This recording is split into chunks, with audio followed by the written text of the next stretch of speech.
Breaking news, the U.S. government formally declaring that Russia's military has committed war crimes during Putin's invasion of Ukraine. That announcement coming from the Secretary of State, Antony Blinken. And it comes as CNN obtains an exclusive inside look at a rare face-to-face meeting between U.S. and Russian military officials. So U.S. officials say this meeting included a highly unusual and emotional outburst from a top Russian general, which they believe could be a sign of much larger morale issues among Russian forces. Barbara Starr is out front. With Russia's war in Ukraine stalled and the U.S. saying morale is a problem for Russian forces, CNN has learned of a rare meeting in Moscow between U.S. and Russian military officials, which, according to a U.S. readout of the meeting, contained a, quote, revealing moment from Russian Major General Yevgeny Ilyin, a general with extensive experience dealing with Americans. As the meeting ended, the readout says an attaché on the U.S. side casually asked about Ilyin's family roots in Ukraine. According to the readout, the U.S. official said the general's stoic demeanor suddenly became flushed and agitated. Ilyin replied he was born in Ukraine and went to school in Donetsk, and then said, according to the readout, the situation in Ukraine is tragic and I am very depressed over it, before walking out without shaking hands. The attaché wrote in the readout, the fire in his eyes and flustered demeanor left a chill down the spine.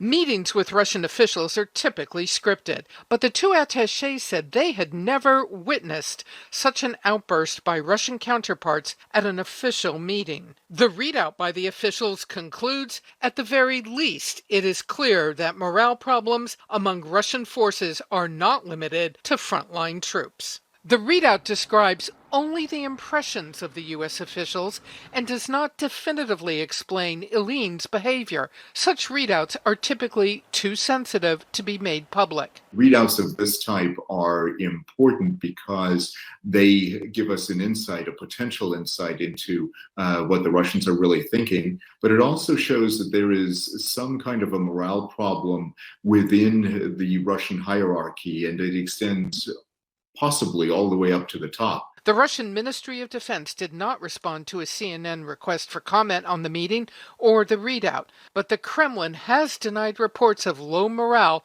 among its forces in Ukraine. You would probably have to doubt this information. You have to doubt it, and you have to think twice whether it is true or not. As Russia faces stiff resistance from Ukrainian forces, if the Americans are correct and morale is an issue, it's a challenge the Russians can ill afford. We've seen increasing indications that morale and unit cohesion is a problem. And yes, that absolutely translates into potential military effectiveness issues. And Barbara, it's amazing just to get that information. How rare is it to get this inside information? Well, this is really, by all accounts, very unusual. The Russians, as we say, are very scripted in their official meetings, especially with the U.S. military. They go by script, they don't deviate. And so to see a Russian general flushed and agitated, in the words of the U.S. attachés, rare, and now this will all be scrutinized, we understand, for any clues about what really may be going on behind Kremlin walls. Erin? All right, Barbara, thank you very much for that reporting. I want to go now to Andrei Soldatov. He's a Russian investigative journalist, the founder and editor of Agentura.ru, a watchdog of the Russian Secret Service activities. It has now been blocked in Russia. So, Andrei, U.S. officials say Barbara Starr's reporting could point to larger problems or issues with morale and chaos inside the military. You know so much about the security services, about the military in Moscow. What are you learning? Well, I would say that it's absolutely unprecedented, and it is clear that even for generals in Moscow, the situation is getting really stressful. And we see that even in public, as the Russian military now feels that we need to give some explanation to the public why the operation stalled. And today, Russian general, top level, former commander of Russian land troops, provided some explanations to the pro-Kremlin media, basically saying that, yes, we have some, well, it's not really quick but we do not want to storm all these cities. We remember of Stalingrad. So actually, he compared himself to the German troops, which was quite astonishing. And he said, well, we just want to encircle these cities and to wait and then to cleanse the cities of the Nazis, which is, again, it's quite astonishing that now we understand that we need to provide at least some explanations to the Russians. It's incredible. And to use the word cleanse and cleanse of the Nazis, it is stunning. There is growing speculation, Andrei, about the whereabouts of another top official for Putin in the military, and that is the defense minister, Sergei Shoigu. The guy supposedly in charge, the defense minister. What have you been hearing about him? Well, the official version is that he had some heart problems, which is quite unusual because, well, Shoigu is a very healthy person and he's always very fit. So everybody asking themselves these questions where he is. Well, the problem is for Putin that to replace Shoigu with someone right now presents a big challenge because Shoigu is very popular and some years ago he got rid of other popular generals, and to find a good replacement for him, to find another equally popular general right now, it's a big challenge. Yeah, right. And of course, what it would signal. It's pretty incredible. All right. Andrei, thank you so much. Always appreciate your insight. And next, he was once the richest man in Russia, the richest of all the oligarchs. But he crossed Putin, went to the opposition, and was stripped of all his wealth, put in prison for a decade. Mikhail Khodorkovsky tells me what he says Biden must do to stop Putin. Plus, a woman's escape out of Ukraine with her baby, why she could no longer stay in the country she loves.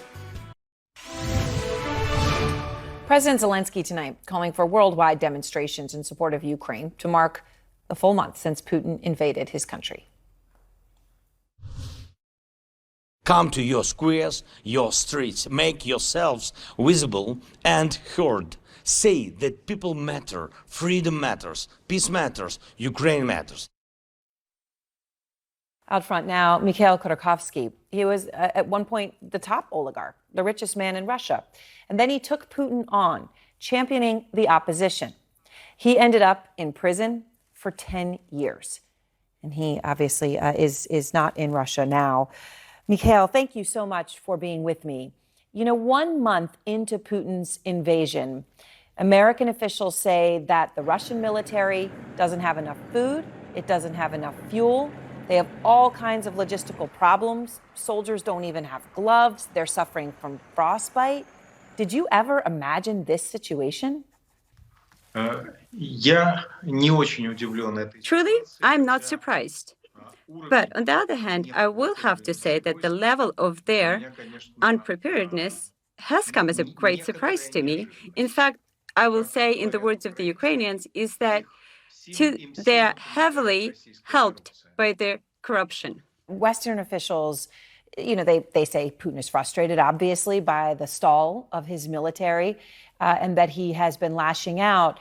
I know, Mikhail, you have spoken about Putin displaying what you called signs of senile paranoia, but you didn't think he was, crazy in any traditional sense. How dangerous is he right now? Well,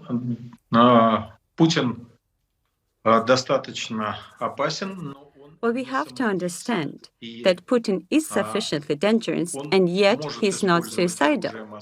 He can use mass destruction weapons, but only if he knows that he'll go unpunished. When you mentioned President Biden, he has talked about the threats. He doesn't want World War III. He says it's a real threat. Putin could use chemical weapons in Ukraine. Obviously, there are fears of what he could do with the nuclear arsenal.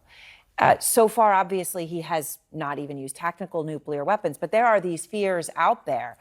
Do you think that they're real fears? Because they are what's holding NATO and the West back.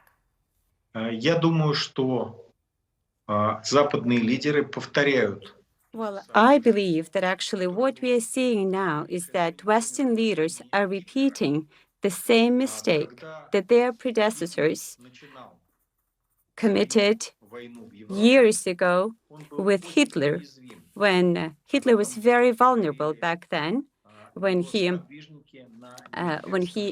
tried to invade Europe. And that's what his accomplices did admit during the Nuremberg tribunal.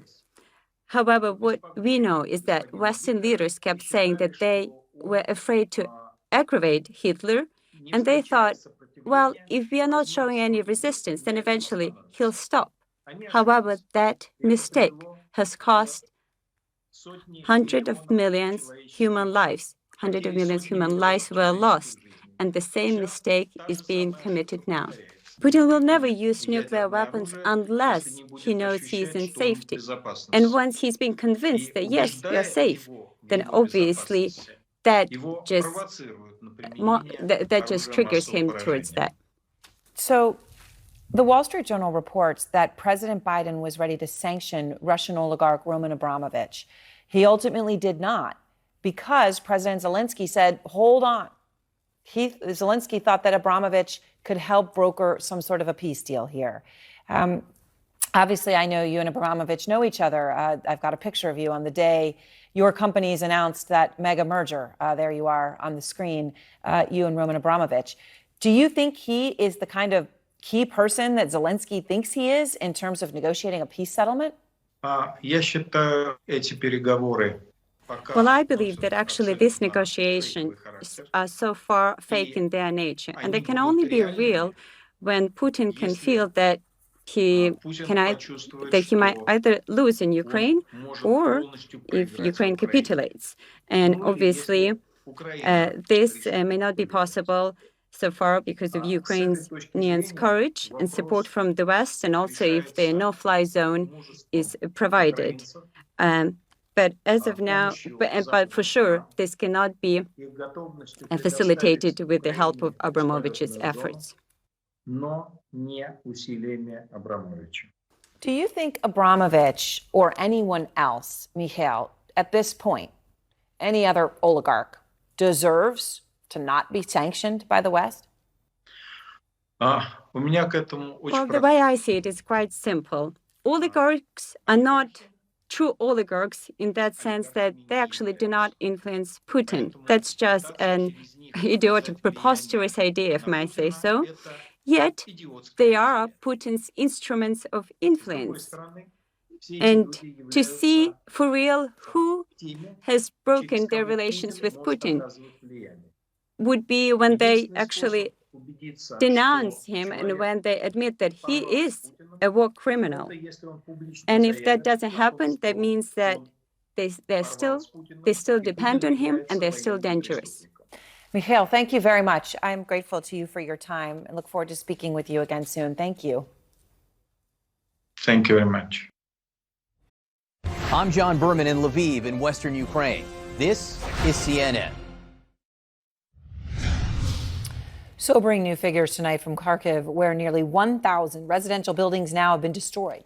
That's according to the mayor of Ukraine's second largest city.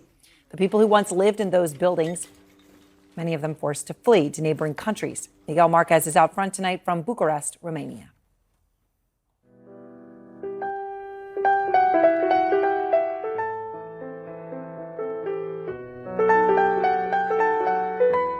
Pianist Tetiana Shabayeva from Odessa.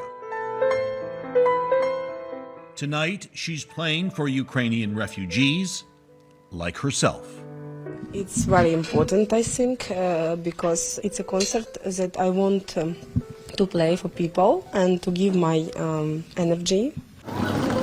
Shabayeva fled with her 13-year-old nephew Nikita, who she's helping raise, her mother, and her 5-month-old daughter, Monique Amelie. It was too much for my babies. Too much, because she can't sleep when it's all the time alone. And this bombarding. It's very scary. Really?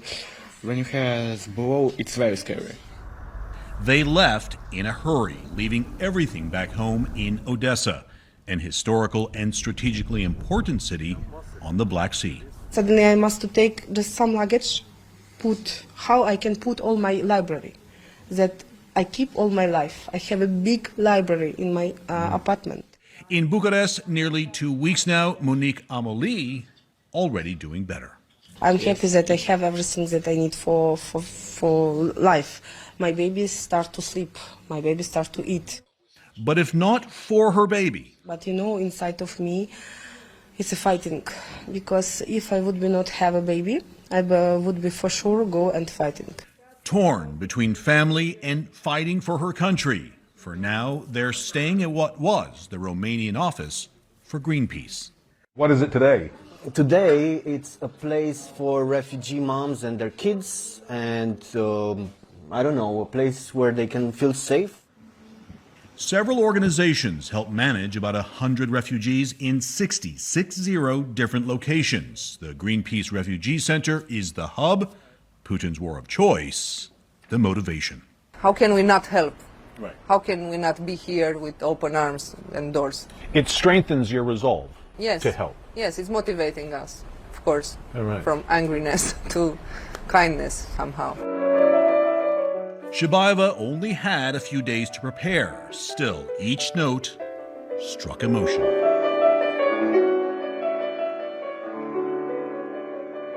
Thank you for everyone who helped my country, me, my family, and the many families like I and my family. Thank you very much. Shabaeva discovered her hometown came under rocket attack while she played, making the music more emotional and the support here all the sweeter.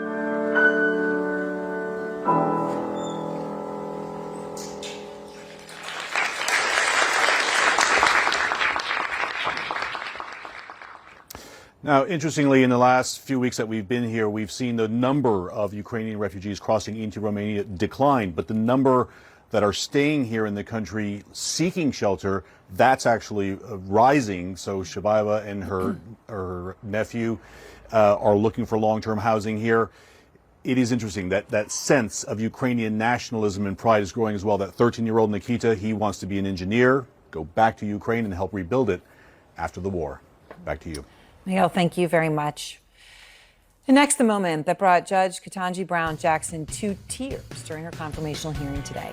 Plus, former Secretary of State Madeleine Albright, dead at the age of 84. Just before her death, she had a message for Vladimir Putin.